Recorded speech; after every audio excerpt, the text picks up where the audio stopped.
भगवान राम की बहन। भाइयों तथा बहनों, आपको ये तो मालूम ही होगा कि अयोध्या के राजा दशरथ की 3 पत्नियों और उनसे होने वाले 4 पुत्रों राम, लक्ष्मण, भरत और शत्रुघ्न के बारे में तो आप सभी जानते ही होंगे, लेकिन क्या आपको भगवान राम की बड़ी बहन के बारे में पता है? अगर आपका जवाब है नहीं, तो ज्यादा सोचने की बात नहीं है, हम आपको बताते हैं।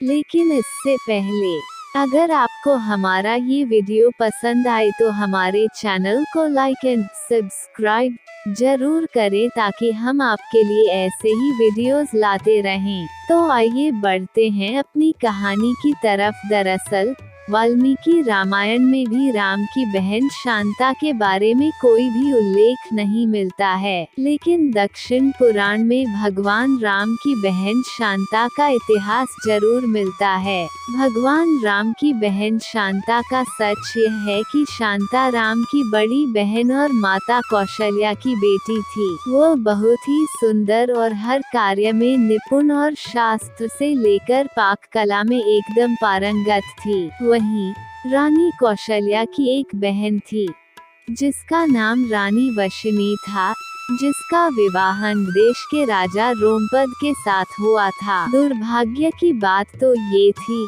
कि किन्हीं कारणों से उनकी कोई भी संतान न हो सकी। एक दिन वशिनी राजा रोमपद के साथ कौशल्या से मिलने अयोध्या आई। जब सभी एक साथ बैठकर भोजन कर रहे थे, तभी वशिनी ने दशरथ की पुत्री शांता की शालीनता और कार्यकुशलता से मोहित होकर अपनी एक इच्छा प्रकट की। वशिनी ने कहा, वैसे तो मेरी कोई भी संतान नहीं है, लेकिन मेरी इच्छा है कि शांता की तरह ही मेरी भी एक पुत्री हो। वशिनी की यह बात सुनकर राजा दशरथ उन्हें शांता को गोद देने का वचन दे देते हैं। इस प्रकार राजकुमारी शांता अंग देश के राजा रोमपद की पुत्री बन जाती है। एक दिन राजा रोमपद किसी कार्य में इतना खोए हुए थे कि उनकी चौखट पर आए ब्राह्मण की आवाज उन्हें सुनाई ही नहीं देती। फलस्वरूप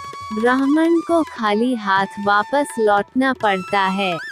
ये सब देखकर देवताओं के राजा देवराज इंद्र को राजा रोमपद द्वारा किया गया ब्राह्मण का यह अपमान जरा भी रास नहीं आता, और वह अंगदेश में वर्षा न करने का निश्चय कर लेते हैं। ऐसे में बिना वर्षा के अंगदेश में सूखा पड़ जाता है।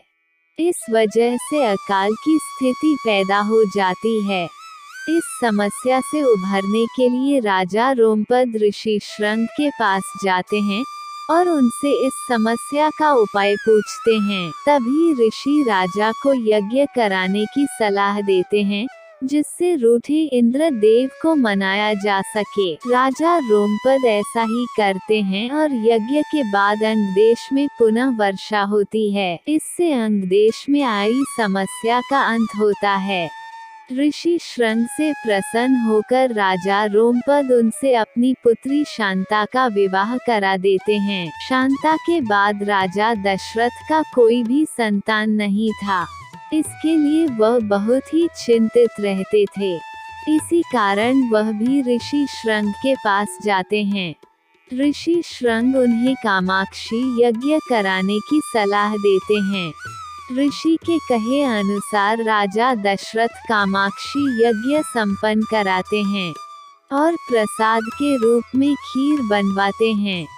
यज्ञ समाप्त होने के बाद जो खीर का प्रसाद था, उसे राजा दशरथ की तीनों पत्नियां कौशल्या, सुमित्रा और कैकेयी ग्रहण करती हैं। कामाक्षी यज्ञ के प्रताप से रानी कौशल्या को पुत्र के रूप में राम, कैकेयी को भरत और सुमित्रा को लक्ष्मण व शत्रुघ्न की प्राप्ति होती है। चारों पुत्रों को अपनी बहन शांता के बारे में कुछ भी मालूम नहीं होता है। समय के साथ धीरे धीरे राम को अपनी माता के दुख का पता चलता है। साथ ही भगवान राम की बहन शांता के जीवन का सच, जो कोई नहीं जानता था, राम को मालूम हो जाता है और वह बहन शांता के बारे में जानने के बाद राम अपनी माँ को बहन शांता से मिलवाते हैं और सभी पुराने मतभेदों को दूर कर एक साथ रहने का वचन देते हैं। तो दोस्तों, हमें इस कहानी से यह सीख मिलती है कि अपने जीवन में कितनी भी कठिनाइयाँ आए,